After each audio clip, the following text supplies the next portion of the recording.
Haleluya. Urambure Bibiliya dusome ijambo ry'Imana. Turimwo muri kino cyumweru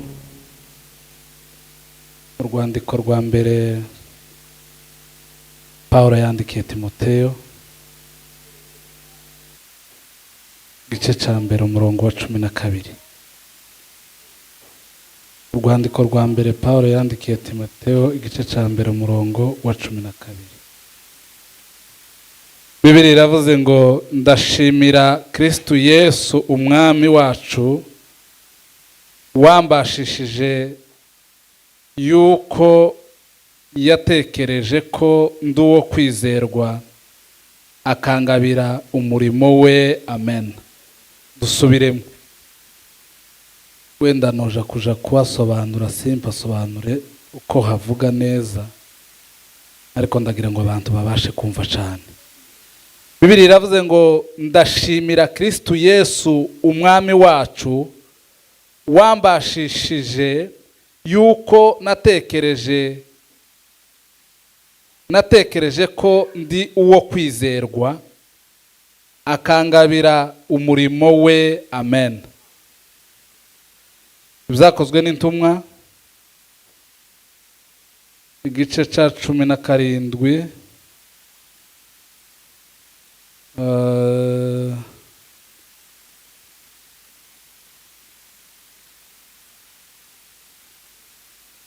Ibyakozwe n'intumwa igice cya 17 umurongo wa 11. Ibyakozwe n'intumwa igice cya 17 umurongo wa 11 haravuze ngo ariko abo bari beza kuruta ab'i Tesalonike, kuko bakiranye ijambo ry'Imana umutima ukunze, bashaka mu byanditswe iminsi yose kugira ngo bamenye yuko ibyo babwiwe ari iby'ukuri koko. Dusubiremo. Ariko abo bari beza kuruta ab'i Tesalonike, kuko bakiranye ijambo ry'Imana umutima ukunze, bashaka mu byanditswe iminsi yose kugira ngo bamenye yuko ibyo bababwiye ari iby'ukuri koko. Amen. Haleluya. Turashima Imana kuko itugiriye neza muri iki gitondo kuba imbere yayo, kandi Imana yo mu ijuru ihabwa icubahiro. Amen. Turashima Imana kubwo abantu bangana gutya Imana igiriye neza bakabasha kuza guterana no kwakira ijambo ry'Imana, abakuru n'abatoya, abapapa n'abamama. Imana yo mu ijuru ibaha umugisha. Turabakiriye mu ijambo ry'Imana tugiye kuganira mu mwanya utari muremure cyane, sinza kubarambira abicaye muri iyi sale ndetse n'abatukurikira. Imana ibaha umugisha. Turavuga umwanya utari muremure kuko ndareba ku masaha, ariko kandi nubwo twavuga muremure, umugabo umwe wacu iri iwacu twavuye ngo yari asigaye asenga icyumweru kimwe, ikindi cyumweru agasiba. Bakamubaza ngo ese niki cyatumye usiba? Ngo aracyari ko ashaka uko ashyira mu ngiro iryo yumvishe. Ati nimara kurishira mu ngiro nzobona gusura kuja gusenga numva irindi. Haleluya. Haleluya. Undi mugabo nawe nyine wiri iwacu yarapfuye takibaho, yigeze kwinjira mu rusengero ngo yabonye ibyo abantu bari mu gukora mu ikanisa, ngo arabireba abona ni nkaho nta murongo bifite. None ngo yinjira akerekerayo, akicara hariya hegereye umuryango, ngo agahindukiza intebe akareba hanze. Abantu baramaze nibiki none usigaye ukora? ngo ibi nibyo kwigisha abantu bamwe, ngo kuko hari bamwe bari mu kuza bakereka abantu ko bari hano ariko batari hano mu ikanisa, bari hanze. Ati nshobora kuba nerekeye hanze ariko ari ijuru hano. Bwana asifiwe sana. Haleluya. Biragoye kugira ngo ubashe gutahura bene abo bantu. Hari umugabo umwe wageze ubona n'ikinyegeri gihaye kigenda, akakireba uko gihaye kigenda, akahakura igitangaza c'Imana. N'uwe wabo wa Alex yarapfuye, takibaho. Yari umugabo uzi kubara ibitangaza cyane. Yigeze kuja ikabera ngo agere ku musozi gusa ngo arebe Tanganyika ukuntu imeze, inyanja. Ngo arabaza ngo ese kuva Imana yiremeye hariya ntiratambuka hariya ngo itwara ariya mazi ari hafi? Ati none ngiye kabera kwa Mariyamu ngo ambwira ikindi gitangaza kiruta kiriya kingana gute. Yamahindukira ati ikindi gitangaza ngiye kureba hariya kiruta kiri Imana yakoze ikagomererere inyanja ahantu ntiharenge. Ndaja kumva ikindi gitangaza kingana gute, kimeze gute. Bwana asifiwe sana. Haleluya. No mu masengesho iwe yagaze asenga gusa avuga ibitangaza, avuga ibitangaza by'Imana. Yigeze gusenga umunsi umwe twese turahumura, avuga gusa, tukaza tugira ngo none ntahaye asenga, akaza avuga ibintu gusa by'ibitangaza by'Imana. Ngo Mana uri igitangaza, ngo wewe nguzuremera ngo umuntu mu nda y'umugore ngo ugahuza amagufwa nta nyundi havugiye. Ariko ko muri ibintu yari yaratahuye ngo uzuremera umuntu ngo mu nda y'umugore ngo ugahuza ngo ugateranyiriza amagufwa mu nda y'umugore ngo ari nta nyundi havugiye. Avuga ibitangaza bene ibyo gusa, hayasenga aravuga twese turahumura. Se uyu mugabo ariko arasenga cyangwa hari aho hayasoma ibintu? Bwana asifiwe sana.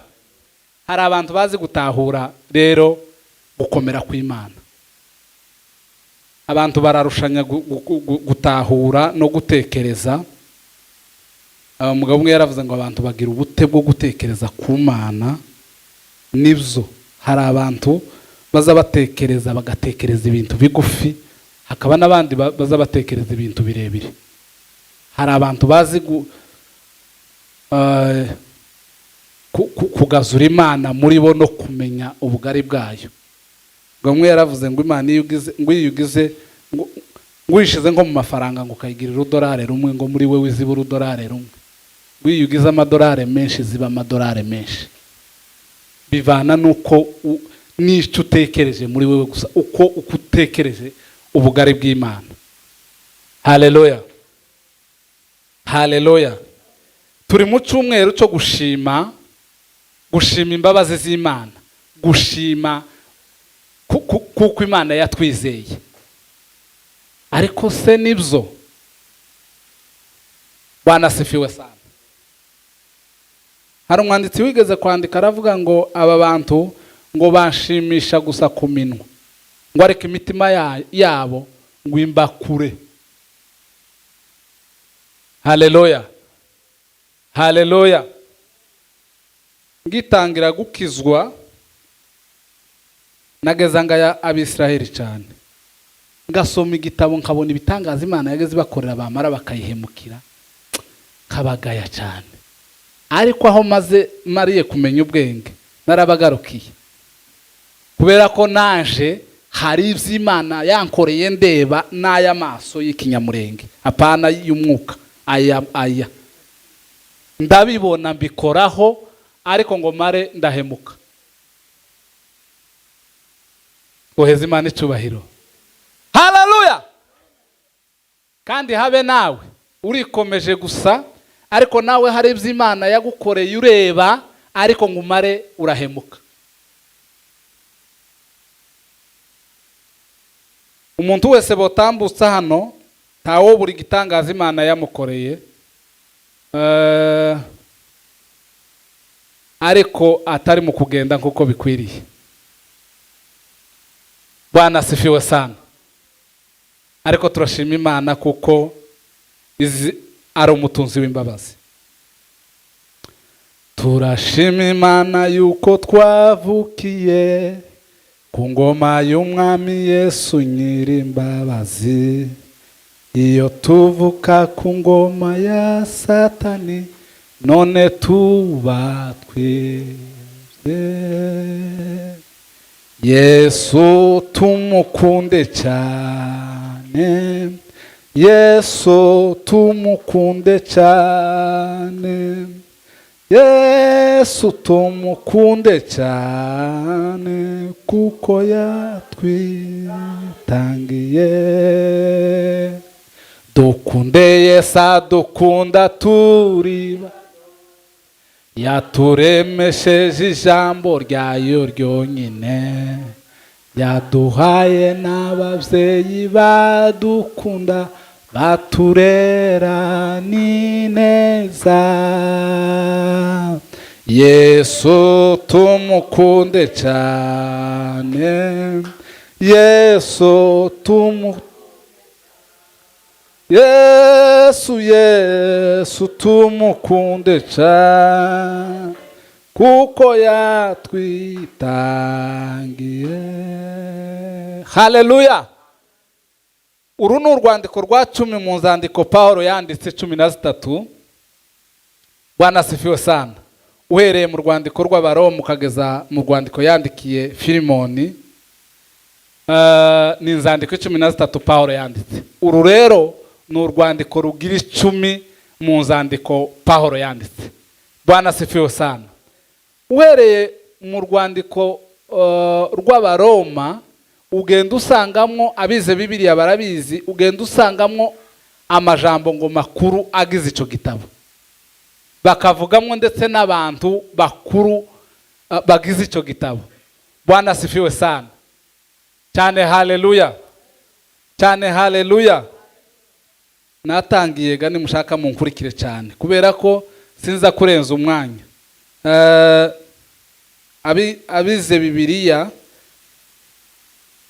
baza batwigisha ngo nta muvuga butumwa ugomba kurenza iminota 45 keretse ari seminere irimwe ibibazo n'ibisubizo, niyo ugomba kuvuga isaha.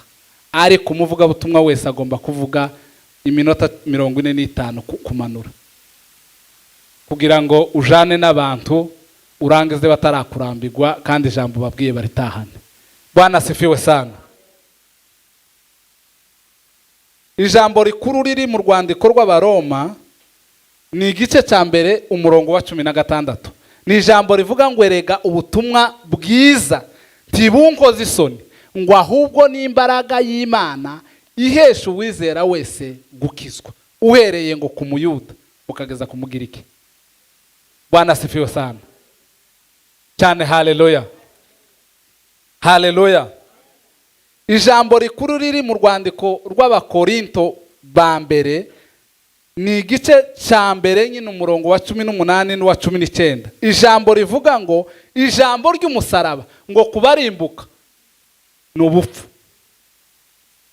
ngo ariko kuri twebwe abizera ni imbaraga y'Imana. Twoheza Imana icubahiro. Haleluya. Kandi kubwira abantu iby'umusaraba, abanyabwenge n'abantu bize amasiyanse ntibabyumva. Naherutse gukurikira akavideo k'umugabo umwe yahoze abwira umwana, aramubwira ngo nta Mana ihaba. Umwana aramubwira ati gute nta Mana ihaba? Yari umwana wahoze uvuga iby'Imana. Aramubwira ati gute wavuga ngo nta Mana ihaba? Aramubwira ngo jewe ndi professor. Donc yari yarize araminuza. Ati ndi professor. Ati ibyo twiga siyansi tubwira ko icyo udakoraho cyangwa utarebesha amaso kiba kiriho. Ati none ibyo ubibwirwa n'iki? Ngo n'ubwenge. Buri hehe? Ngo buri mu mutwe. Wowe uzi ubukoraho? Atoyaye. Uzi ububona? Atoyaye. Ati nimba ari uko bimeze, n'ubwenge bwa siyanse ntabubaho. Pomari wa mugabo aramwitegereza, aramubwira ngo ibyo bibazo uzi ubikura he? Bwana asifiwe sana. Haleluya. Ni ukuvuga ngo hari abantu bari aho kubwo kugira gusa ngo bateshe agaciro iby'Imana, bumve ko ntabibaho, ariko Imana izahagurutsa abandi bazababasha. Kandi n'umwana muto cyane, muto, aramubwira ngo nimba uvuze ngo icyo umuntu adakoraho kandi atabonesha aya maso ntikiba kiriho, n'ubwo bwenge uhawe uvuga ntiburiho. Haleluya. Haleluya. Ijambo rikuru riri mu rwandiko rwa kabiri rw'igitabo cy'Abakorinto ni igice cya 2 umurongo wa 4. Ijambo rivuga ngo nabandikiye mfite agahinda kenshi ngo n'umubabaro mwinshi wo mu mutima, ndira amarira menshi, ngo icyakora si ukugira ngo mbatere agahinda. Bwana asifiwe sana. Icyakora si ukugira ngo mbatere agahinda, ngo ahubwo ngo ni ukugira ngo mumenye uburyo urukundo mbakunda ruhebuje. Bwana asifiwe sana. Ijambo rikuru riri mu rwandiko rw'Abagalatiya riri mu gice cya 5 umurongo wa 1. Ijambo rivuga ngo ubwo Kristo yatubaturiye kuba ab'umudendezo, ngo nuko muhagarare mushikamye mudacogora. Bwana asifiwe sana. Ijambo rikuru riri mu rwandiko rw'Abefeso ni igice cya 6 umurongo wa 10, aho ijambo rivuga ngo ibisigaye ngo mukomerere mu mwami no mu mbaraga z'ubushobozi bwe bwinshi. Bwana asifiwe sana cyane. Haleluya. Ijambo rikuru riri mu rwandiko rw'Abafilipi ni igice cya 1 umurongo wa 5 kugeza ku wa 11. Usomye iyo mirongo yose urumvamwo ijambo rikuru riri mu rwo rwandiko. Ijambo rikuru riri mu rwandiko rw'Abatesalonike ni igice cya 2 umurongo wa 10 umurongo wa 9 n'uwa 10, rivuga ngo nyamara muri we niho hari kuzura kubumana kose. Bwana asifiwe sana. Bwana asifiwe sana. Ijambo rikuru riri mu gitabo cy'Abatesalonike ba mbere ni igice cya 4 umurongo wa 16, rivuga ngo kuko umwami ubwe azaza amanutse ava mu ijuru aranguruye ijwi rirenga hamwe n'ijwi rya marayika ukomeye n'impanda y'Imana, nuko ngo abapfiriye muri we, abapfiriye muri Kristo nibo ngo bazabanza kuzuka, natwe bazaba bakiriho ngo duhite tujananwa nawe. Bwana asifiwe sana cyane. Haleluya. Haleluya. Haleluya.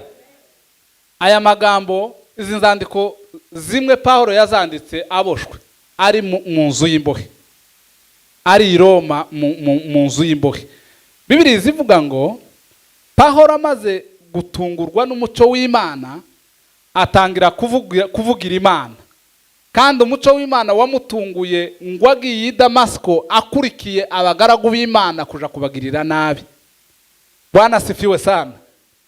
Umuco w'Imana ngo umutungura cyane, ngo yikubita hasi amara 3 ngo atarya atanywa atabona. Bibiliya zivuga ngo Imana ihagurutsa umuhanuzi wayo Ananiya, iramubwira ngo genda uje gusengera Sawuli ngo kugira ngo ahumuke atangire ngo ankorere. Ananiya ngo biramugora koheza Imana icyubahiro. Haleluya. Ananiya ngo aravuga Sawuli ni umuntu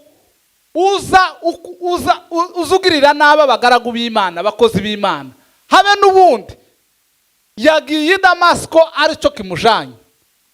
Aramubwira, Imana iramubwira ngo haguruka, ngo namaze kumuhindura igikoresho canje, haguruka we ugende gusa.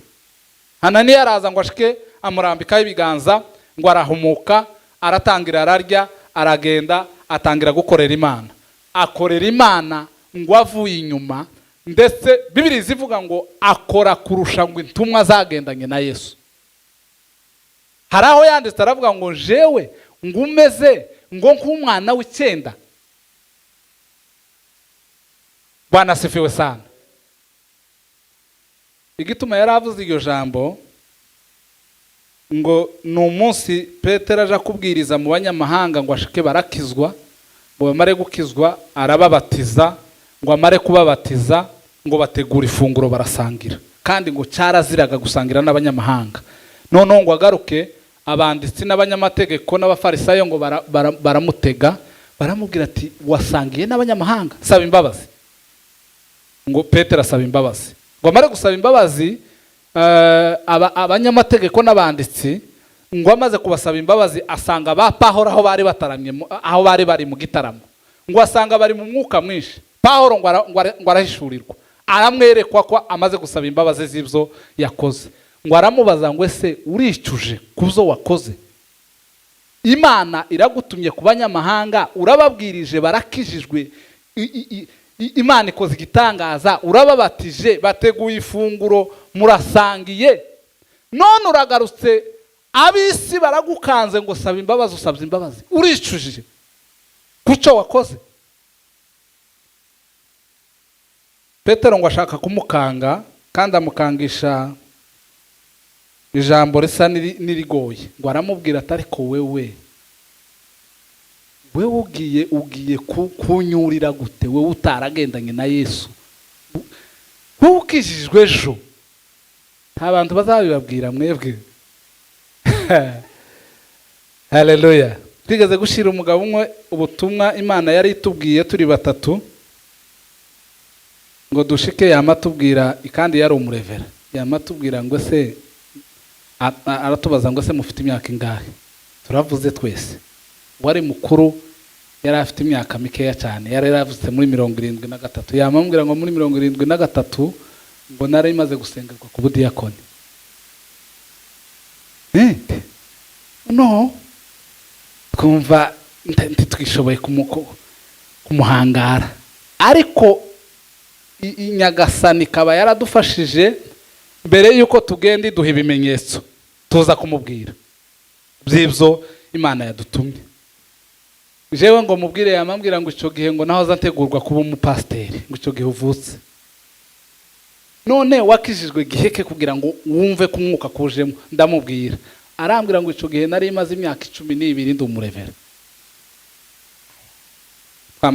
Twatubura aho dutangirira, ariko turavuga ati reka tumubwire basi bino bimenyetso nitumara tugende. Ariko Imana ikaba yari yatubwiye ngo nimumubwire ibi bimenyetso cya mbere muzavuga seke, n'icya kabiri, ariko nimugera ku kimenyetso cya kane ikizababwira ko ubutumwa mbatumye bwumvise, azarira. Turamubwira ati reka tukubwire ibimenyetso pastor, reka basi tukubwire ibimenyetso Imana yaduhaye. Yamaseka ngo ngahe nimuvuge. Turavuze icya mbere, turavuze icya kabiri, icya gatatu, icya kane, umusaza ararira. Basigaye tuja kuvuga icya gatanu, yamavuga ati nimureke ibindi, nimureke. Yamapfukama, arapfukama mu maguru yacu. Tukatugira isoni n'ubwoba bwo kumusengera. Umurevera ati munsengere, tiwoshaka abandi ba pasiteri ngo aribo atoyaye mwebwe Imana yatumye ari mwe munsengera. Bwana asifiwe sana. Nico gituma kugeza ubu habe n'Imana yombwira ngo nze kukubwira ngo wagize gutya, sinozi itarampeza ibimenyetso, kubera uwo munsi, kubera gusa uwo munsi nagize amakenga, kugira ngo nze kukubwira ngo Imana yambwiye gutya.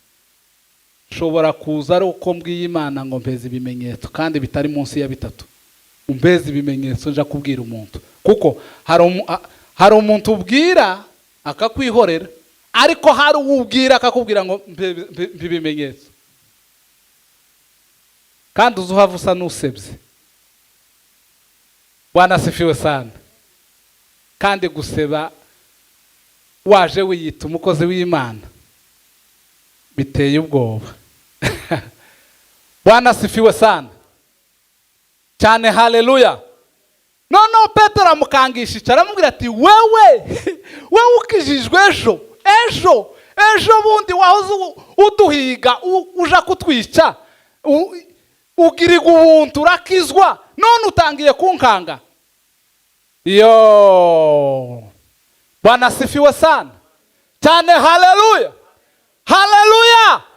Bibiliya ivuga ngo niho yanditse aya magambo. Pawulo aravuga ngo jewe ngumeze ngo nk'umwana w'icyenda ngo ntibyari bikwiriye ahubwo ko nitwa n'intumwa ngo ariko kubera ubuntu bw'Imana ngo nakoze ngo ndetse byinshi ngo biruta iby'abagendanye na Kristo bakoze ngo ariko ibyo ndabishima Imana ngo kuko ariyo yambashishije. Koheza Imana icyubahiro. Haleluya cyane. Haleluya. Ndetse ubwiwe atangira gusaba kuja kubwiriza abanyamahanga. Aravuga ngo jewe ngiye kuja kubwiriza abanyamahanga. Haleluya. Nico yagiye mu ivugabutumwa ageze Filipi ngo Imana ageze Filipi ngo Imana iramubwira ngo ntavuge. Arakomeza araceceka ngo agere handi hantu Imana iramubwira ngo naho ntavuge. Nijoro ngo aryamye abona umuntu ngo ari hakurya y'uruzi ahamuhamagara ngo Paulo vuka uje ku Makedoniya ngo ihangane ujabuke ngo uze hano turagukeneye. Bwana asifiwe sana. Paulo igihe yanditse iri jambo rikuru riri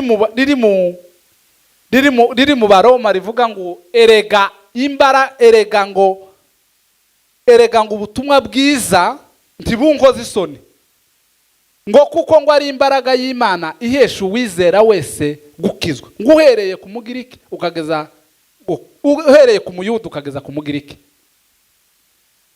Ngo ni igihe yageze Filipi abura abantu bamwakira. Umunsi umwe ngo agiye ahantu agiye gusenga hafi y'inyanja ngo ahasanga abagore bari bataramye barimo Rudiya ngo barataramana ngo arabwiriza ngo abwirize. Rudiya ngo amusaba kumucumbikira kuko atari afite acumbika aremera. Ngo buca abwiriza abandi bakobwa barimo ba Prisikila na Bakwira ngo batangira kugendana nawe kuko ngo bashakaga kumva cyane uko abwiriza. Noneho abayuda ngo barabinenga baravuga ati umugabo w'umunyabwenge nk'uyu, umugabo w'umu-intellectuel nk'uyu, umugabo ungana gutya ari mu kugendana n'ubwana bw'ubukobwa gute? Nibwo yanditse iri jambo yandikira Abaroma arababwira ngo erega ubutumwa bwiza namenye ngo ntibunkoze isoni ngo kuko ari imbaraga y'Imana ihesha uwizera wese gukizwa ngo uhereye ku Muyuda ukageza ku Mugiriki. Duheze Imana icyubahiro. Haleluya. Bibiliya ivuga ngo Bwana asifiwe sana. Iyo usoma mu gitabo iyo usoma inyigisho za Bibiliya mu gitabo cy'ibyakozwe n'intumwa usangamo abantu bakuru bari muri icyo gitabo bagera ku 13 barimo Pawulo, barimo Sila, barimo Baranaba, barimo Mariko, barimo Agripa, barimo Festo, barimo Feliki. Abo bose ni abantu yagiranye nabi bibazo. Bwana asifiwe sana. Ari mu ivugabutumwa noneho umunsi umwe ngo yihutira Pentekoste i Yerusalemu ngo ataramye kwa Filipo umunsi amara iminsi 7 ngo atabimenye. Bibiliya ivuga ngo Bwana asifiwe sana. Ku munsi wa 7 Imana ituma umuhanuzi wayo Agabu ngo araza ngo ashika asanga arasohotse ngo afata umukandara wiwe ngo aravuga ngo nyiri umukandara Imana irambwiye ngo ntaje i Yerusalemu ngo kuko najayo azafatwa, azabohwa, azakubitwa, azagira ibihe bibi ngo agaruke. Baramubwira ngo Imana iravuze ngo ntuje i Yerusalemu ngo kuko nujayo uzagirirayo ibihe bibi. Arababwira ngo usibye ngo ingoyi n'imibabaro bintegereje. Koheza Imana icyubahiro. Haleluya. Usibye ngo ingoyi n'imibabaro bintegereje ngo ndabizi neza kuko ngo niteguye no gupfa zira Kristo. Bwana asifiwe sana. Aragenda ngo akinjira mu materaniro i Yerusalemu muri Pentekoste ngo yijiye gusa ngo yarinjiye iteraniro ryose ngo rirahindukira ngo riravuga ngo dore Pawulo ngo dore Pawulo nguri yaraje. Baramufata ngo baramujana, baramukubita, baramubabaza ngo arataka, araruhataka ngo mu Kiroma. Umusirikare w'umuroma waraho ngo amugirira impuhwe, aravuga ati uyu muntu wakubitwa gutya n'umuroma, aramubaka ngo aramuzamuka namujana mu nzu yo hejuru, ngo aje kugera ku maesikariye hazamuka, ngo abwire wa musirikare ngo se wombabarira nkavuga ijambo rimwe, nkabwira aba bantu ijambo rimwe bahoza bankubita, nkabwira iriterana ijambo rimwe. Wa musirikare ngo aramubwira ati ngahe vuga. Aravuga ngo jewe Pawulo ntaritwa Pawulo nkiri sawe, ngo ndagira ngo mbamenyeshe ko ari ngo nari mu bantu ngo bagambaniraga ngo bagiriye nabi ngo abavugaga Kristo, ngo bagiriye nabi intumwa za Kristo, ngo ariko maze guhura na Kristo. Bwana sifiwe sana. Ngo nicyo gihe nahindutse ngo numva ngomba kumuvugira. Arababwira ngo icompa ngo namwe mugahindukira. Mu gitondo Festo ngo aramuhamagara ngo ashike ngo arisobanura.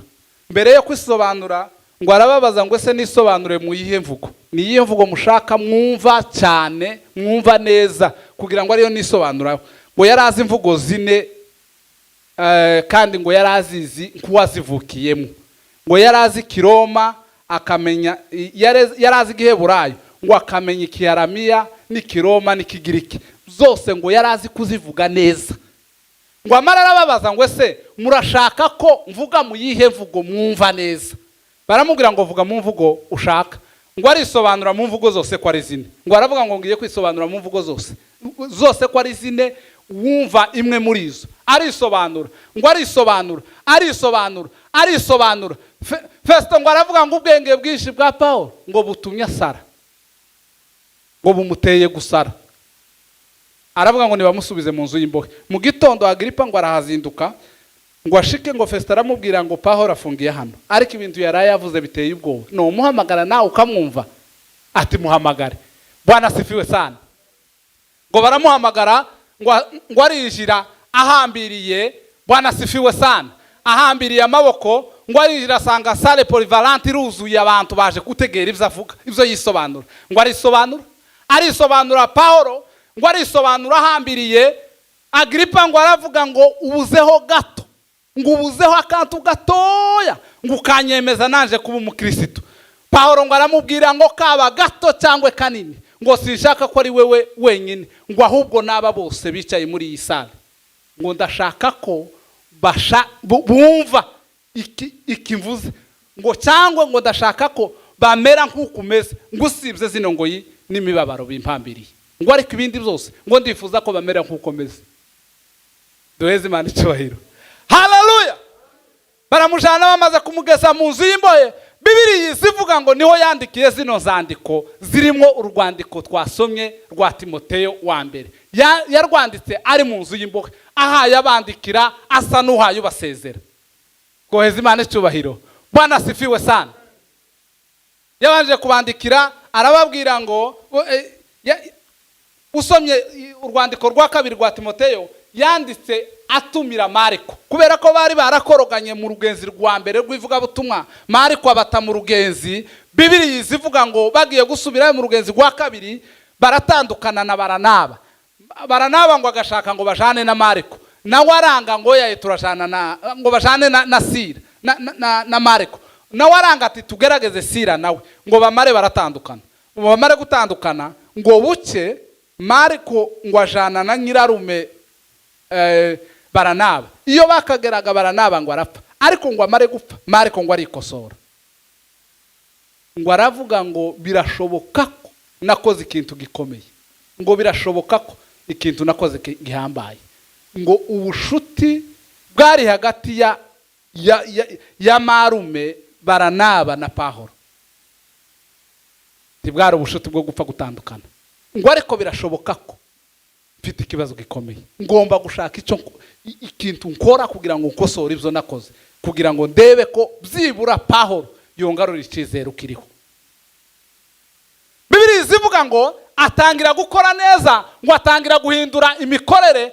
Pawulo ngo arabimenya. Pawulo ngo amare kubimenya arandika, aravuga ngo yandikira Timoteyo aramubwira ngo uze kunsura, ngo kandi turi mu gihe cy'imbeho, ngo nuza kuza uzazanire ngo ya makoti y'imbeho, ngo uzanire ngo na bya bitabo, ngo ariko cyane cyane bijya by'impu kugira ngo za mbone uko mbisoma, ngo ariko nuja kuza ngo ntugasige Mariko, ngo kuko numvise ngo muri iki gihe ngo ashobora kungirira umumaro.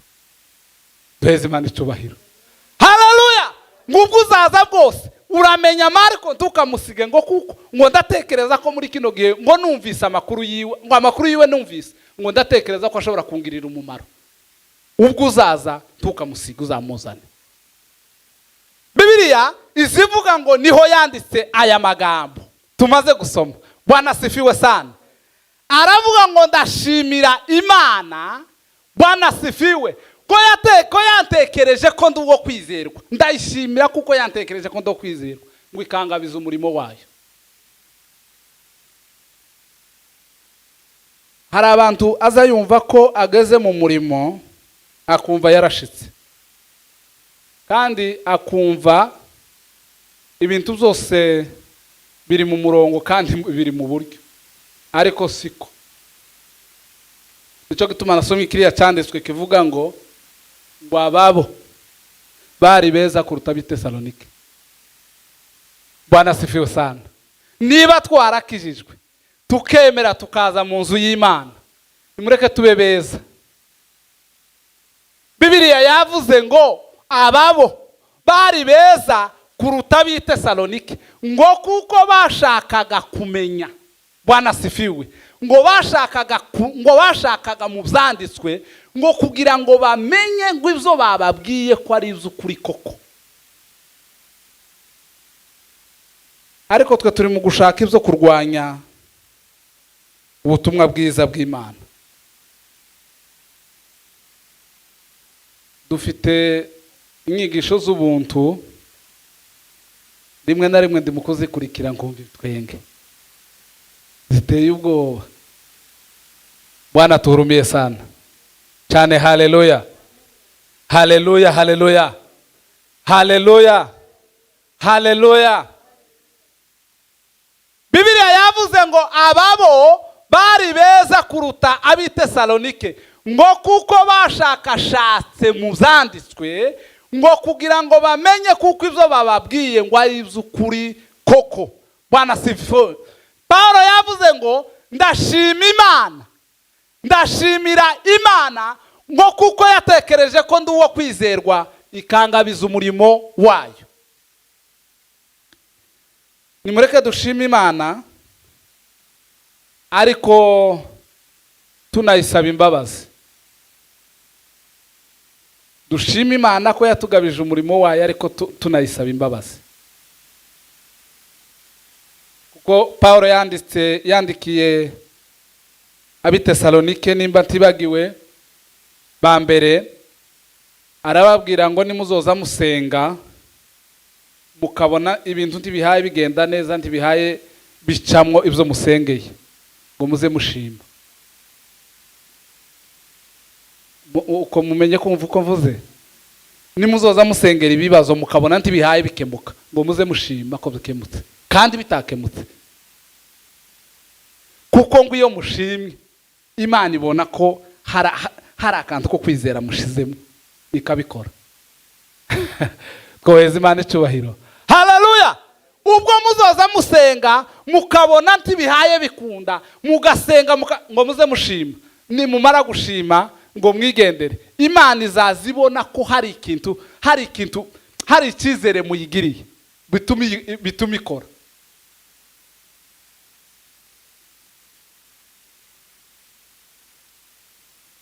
Isi ya none ikeneye amasengesho y'abera. Hirya no hino hari imbohe zitegereje gutabarwa. Rangurura maze utangariza abafite intimba, bwira nabo bose bashaka kwiyahura. Dufite Imana itabara abayo, iyo dusenze iratwumva. Rangurura maze utangariza abafite intimba, bwira nabo bose bashaka kwiyahura, dufite Imana itabara abayo, iyo dusenze iratwumva. Haleluya! Dufite Imana itabara abayo. Umuririmbyi w'indirimbo zo gushimisha yaririmbye neza, aravuga ngo ayi Data wo mu ijuru, tora abasaruzi ubakure muri twe babone kugenda, ngo bavuge Yesu cyane ko yabacunguye, ko ari we Mana yabo irokora ab'isi. Aravuga ngo yaguhereye ubuntu, ariko uzutangira ubundi, ngo ibyo dufite byose bikomoka aho ari. Twemera cyane rwose mucunguzi wacu, ngo gutumwa nawe hose mubo wacunguye. Aravuga ngo ijwi ry'umwami Yesu rirambwira ngo ja mu mahanga yose uvuga ibya Yesu, babyarwa ubwa kabiri Yesu abarokore, babatizwe mu mazi n'umwuka wera. Wanasifiwe sana. Araririmba aravuga ngo reba igihugu cyacu ko barimbuka, ntubabazwe n'iwanyu akaga barimo, ngo kuko Satani umwami wabo yarabazitiye, ngo ashaka kuko babana muri wa muriro. Haleluya! Ariko aravuga ngo rwanana na Yesu kandi ukwete bihebuje, weye kwitwaza imifuka n'ibitabo gusa. Turimo kwitwaza ibitabo gusa kugira ngo babone ko turi ba runaka, ariko umuririmbyi yaravuze ngo woye kwitwaza imifuka n'ibitabo gusa, genda uzawe n'Imana ukijijwe rwose, wuzuye umwuka wera ndetse no kwizera nako. Nimureke niba dushima Imana ko yatugize ko turi abo kwizerwa, tunasaba Imana imbabazi kubyo tugenda duhemukiraho Imana, nibwo amashimwe yacu azagera imbere y'Imana, agahumurira Imana nk'umubavu uhumura neza. Bwana asifiwe sana. Reka tuve hasi dushima Imana.